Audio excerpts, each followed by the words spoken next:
নমস্কার বন্ধুরা, আশা করি আপনারা সবাই অনেক অনেক ভালো আছেন। আর আজকে আপনাদের সামনে নিয়ে আসছি আপনার Xiaomiর তরফ থেকে Xiaomi Civi, আপনার Civi 3। তো এই Civi 3 ফোনটা সদ্য মানে স্পেসিফিকেশন জানতে পারছি যে এই ফোনটা কেমন হবে এবং বিস্তারিত কি থাকছে এবং কবে লঞ্চ হবে এবং কত টাকা প্রাইস থাকছে এবং এই ফোনটা মানে কি কি কনফিগারেশনের সাথে আসতে পারে, এই ফোনটা কি আপনার নেওয়া ঠিক হবে।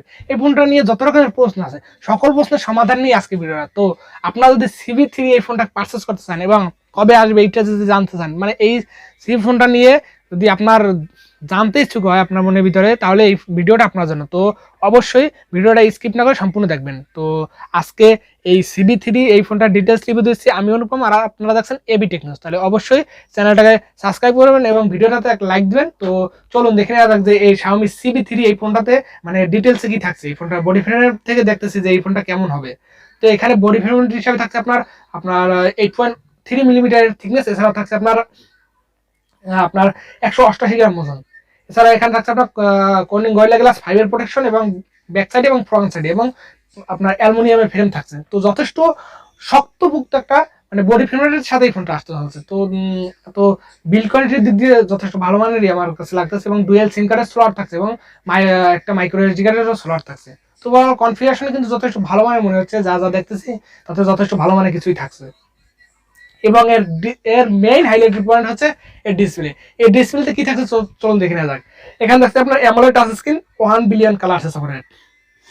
মানে আপনারা বুঝে দেখুন যে 1 বিলিয়ন কালার সাপোর্ট মানে কি, অনেক ভালো একটা ডিসপ্লে।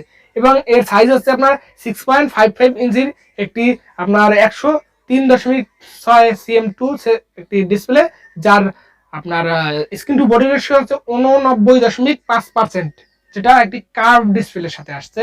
এছাড়াও আপনার এখানে থাকছে 1024 পিক্সেলের 20:9 অ্যাসপেক্ট রেশিও 402 পিপিআই ডেনসিটি একটি ডিসপ্লে, আর যার সাথে থাকছে আপনার কর্নিং গরিলা গ্লাস 5 প্রোটেকশন এবং ডলবি ভার্সনে সাপোর্টেড, HDR10+ সাপোর্টেড, 120 হার্টজের ডিসপ্লে এবং 1000 নিটস পিক ব্রাইটনেস। তো ওভারঅল বেস্ট ডিসপ্লে। যদি দেখেন যে বাজেট সেগমেন্টে যে বাজেটে এই ফোনটা লঞ্চ করা হবে, তো সেই বাজেটে কিন্তু এই ডিসপ্লে যদি বিবেচনা করা হয় তো one of the best display, কারণ এখানে ডাইনামিক আইসল্যান্ড থাকছে এই ডিসপ্লেতে।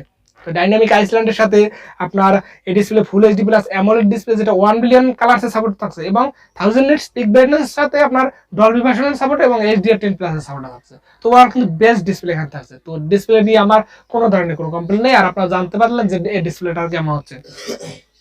তো অবশ্যই কমেন্ট করে জানাবেন যে এই ডিসপ্লেটা কেমন, আবার আপনাদের কেমন লাগলো। এই ডাইনামিক আইসল্যান্ডটা যথেষ্ট ভালো, অ্যাপেলের কপি করা। হয়তো মানে সামনে দিয়ে দেখতে গেলে অ্যাপেলেরই একটা ফিলিংস পাবেন, কিন্তু কার্ভ ডিসপ্লে তো আরো একটা মজাদার জিনিস, যে কার্ভ ডিসপ্লে আবার ডাইনামিক আইসল্যান্ড, তো ভালো কিছু আমার কাছে তো ভীষণ ভালো লাগলো।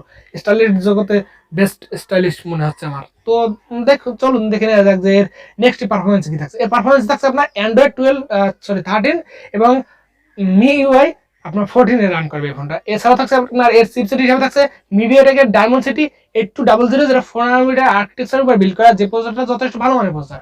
MediaTek এর তরফে ফ্ল্যাগশিপ প্রসেসর বললেই চলে। আর এই প্রসেসরটা আপনার এর আগে ছিল 8100 প্রসেসর, এবার কিন্তু 8200 ফ্ল্যাগশিপ প্রসেসর। তো ফ্ল্যাগশিপ প্রসেসরের সাথে আপনার এই প্রসেসরটা কিন্তু Qualcomm Snapdragon এর আপনার 8 Gen 1 প্রসেসরের থেকেও বেস্ট প্রসেসর এটা। তো কেমন প্রসেসর আপনারা বুঝতে পারছেন যে এর প্রসেসরটা কেমন হচ্ছে। এছাড়া এখানে যদি আপনারা পাবজি, ফ্রি ফায়ার, F9 সব গেমগুলো আপনারা রান করেন, এখানে 90 FPS পর্যন্ত সাপোর্ট পেয়ে যাবেন। তো ওভারঅল কিন্তু ভালো গেমিং এক্সপিরিয়েন্স এখান থেকে আপনারা পেয়ে যাবেন। এছাড়াও থাকছে আপনার এখানে মেমোরি আপনার 8GB এবং 12GB র্যামের সাপোর্টেড। এছাড়াও আপনার ইন্টারনাল রম থাকছে 128GB এবং 256GB, দুইটা রম ভেরিয়েন্টের সাপোর্ট। তো ওভারঅল কিন্তু বেস্ট কনফিগারেশন থাকছে এখানে। এছাড়াও আপনার এখানে ভার্চুয়াল র্যামের সাপোর্ট থাকছে আপনার 8GB পর্যন্ত। 8GB ভার্চুয়াল র্যামের সাপোর্ট পাচ্ছেন, এটাও একটি ভালো দিক। এছাড়াও থাকছে আপনার এর মেইন হাইলাইটেড পয়েন্ট এখানে ক্যামেরাও কিন্তু একটি হাইলাইটেড পয়েন্ট। এটাতে ভালো ভালো মানের সেন্সর রয়েছে। এখানে আপনার 50 মেগাপিক্সেলের মেইন সেন্সর থাকছে এবং 20 মেগাপিক্সেলের একটি আলট্রা সেন্সর থাকছে এবং 2 মেগাপিক্সেলের ম্যাক্রো সেন্সর। তো সেন্সর তিনটা কিন্তু কাজের সেন্সর। ম্যাক্রো সেন্সর দিয়ে আপনারা ভালো মানের ম্যাক্রো ফটোগ্রাফি করতে পারবেন, এবং 20 মেগাপিক্সেল আলট্রা সেন্সর, যেটা ভালো ডিটেলসের সাথে আপনাদের এখান থেকে ছবি ক্যাপচার করে দেবে। এছাড়া আপনার 50 মেগাপিক্সেলের একটি আপনার ডুয়েল পিডিএফ সেন্সর, যেটা সনিক সেন্সর, এটাও একটি ভালো মানের সেন্সর, যেটা লো লাইট বা ওভারঅল কিন্তু একটু ভালো মানের সেন্সর এখানে ব্যবহার করা আছে, যেখান থেকে আপনারা খুব সুন্দর সুন্দর মানে ছবি পেয়ে যাবেন। এছাড়া এখানে আপনার সেকেন্ডারি থাকছে 32 মেগাপিক্সেলের দুইটা সেন্সর, একটি আলট্রা সেন্সর 32 মেগাপিক্সেলের এবং 32 মেগাপিক্সেলের একটি মেইন সেন্সর। আর এই দুইটাই 2.8 অ্যাপারচারের ক্যামেরা সেন্সর। তো ক্যামেরা কনফিগারেশন যদি আপনি দেখতে চান, তাহলে বেস্ট ক্যামেরা প্রোভাইড করছে এই বাজেটে। কিন্তু কারণ সামনে ডুয়েল সেলফি ক্যামেরা রয়েছে, ব্যাক সাইডেও ক্যামেরা সেন্সর ভালো, যথেষ্ট ভালো মানে ক্যামেরা সেটআপ এখান থেকে আপনারা পেয়ে যাবেন। এছাড়াও থাকছে আপনার এখানে আপনার ডুয়েল ফ্ল্যাশ লাইটের সাপোর্ট থাকছে, dual tone LED flash light. এছাড়াও আপনার ফ্রন্ট সাইডেও dual tone LED flash light. এছাড়াও 4K 30 fps পর্যন্ত ভিডিও রেকর্ডিং এর সাপোর্ট থাকছে।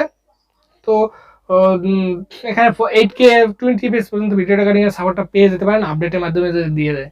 এছাড়াও আপনার এখানে থাকছে আপনার 3 ইঞ্চি জ্যাকেট সাপোর্ট থাকছে না, এবং ডুয়েল স্টুডিও স্পিকার সাপোর্ট থাকছে, এবং থাকছে এখানে কানেক্টিভিটিতে আপনার ব্লুটুথ 5.2 এর সাপোর্টেড, এবং জিপিএস এর সাপোর্ট থাকছে, এনএফসি সাপোর্ট থাকছে, USB type C port, OTG supported, internal port, এবং আইআর ব্লাস্টারের সাপোর্ট পাচ্ছেন। তো ওভারঅল কিন্তু আপনার কানেক্টিভিটিতেও ভালো মানে পাচ্ছেন, এবং ব্লুটুথ 5.2 এর সাপোর্টেড, আবার আপনার ওয়াইফাই 6 এর এবং ডুয়েল ব্যান্ডের হটস্পটের সাপোর্ট পাচ্ছেন।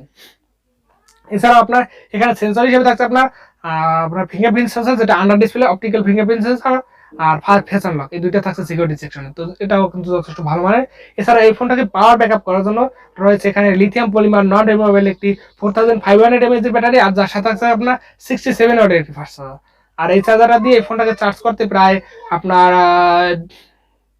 35 মিনিট মতন সময় লাগবে। তো কেমন লাগলো এই বিষয়টা অবশ্যই কমেন্ট করে জানাবেন। এছাড়াও এখানে থাকছে কালার হিসাবে ব্ল্যাক এবং ব্লু, আপনার গ্রিন, আদার্স কালার ভেরিয়েন্টে আপনারা পেয়ে যাবেন এই ফোনটা। তো ওভারঅল কেমন লাগলো এই রিভিউটা, ডিটেলস রিভিউটা অবশ্যই কমেন্ট করে জানাবেন। এছাড়াও এই ফোনটা নিয়ে যদি আপনারা রিভিউ দেখতে চান আমাদের চ্যানেলে, তো অবশ্যই আপনারা কমেন্ট করে জানাবেন, এবং কবে আসছে এই ফোনটা তো সেটা আমি আপনাদের ধারণা দেবো, কারণ এই ফোনটা খুব শীঘ্রই বাংলাদেশ মার্কেটে আসতে পারে, যেটা আপনার মার্চের শেষে এই ফোনটা চায়নাতে লঞ্চ করা হবে। তো এরপরে গ্লোবালি আপনারা পেয়ে যাবেন, চায়নাতে লঞ্চ হওয়ার সপ্তাহখানেক পরে বাংলাদেশে আনঅফিসিয়ালি পেয়ে যাবেন, তারপরে কিছুদিন পরে বাংলাদেশে আসবে। আর এই ফোনটার প্রাইসটা হতে পারে বাংলাদেশ মার্কেটে যেটা 40,000 টাকার মতন। তো 40,000 টাকা বাজেট সেগমেন্টে এই ফোনটা যেসব কিছু অফার করছে আপনাদের জন্য, তো বেস্ট অফার। যদি এখান থেকে দাম বাড়িয়ে নিয়ে এসে আবার যদি 50,000 টাকার কাছাকাছি চলে যায়, তাহলে এটা কিন্তু আপনাদের জন্য বেস্ট হবে না। 40,000 টাকা বাজেট সেগমেন্টে যদি এই ফোনটা আসে, তো আপনাদের জন্য বেস্ট ফোন হতে পারে, কারণ এখানে ক্যামেরা ভালো, আপনার ডিসপ্লে ভালো, কনফিগারেশন ভালো, প্রসেসর ভালো, সকল কিছু ভালোই এখানে রয়েছে। তো 40,000 টাকা বাজেট সেগমেন্টে যদি এই ফোনটা আসে, তো অনায়াসে আপনারা এই ফোনটা পারচেস করতে পারেন। তো এই ছিল আজকের ভিডিওটা, এবং ইন্ডিয়াতে আপনারা এটা 25 থেকে 28,000 টাকা বাজেট সেগমেন্টের ভিতরে পেয়ে যাবেন। তো কেমন লাগলো কমেন্ট করে জানাবেন, এবং নেক্সট কি নিয়ে ভিডিও দেখছেন তো সেটাও কমেন্ট করে জানাবেন।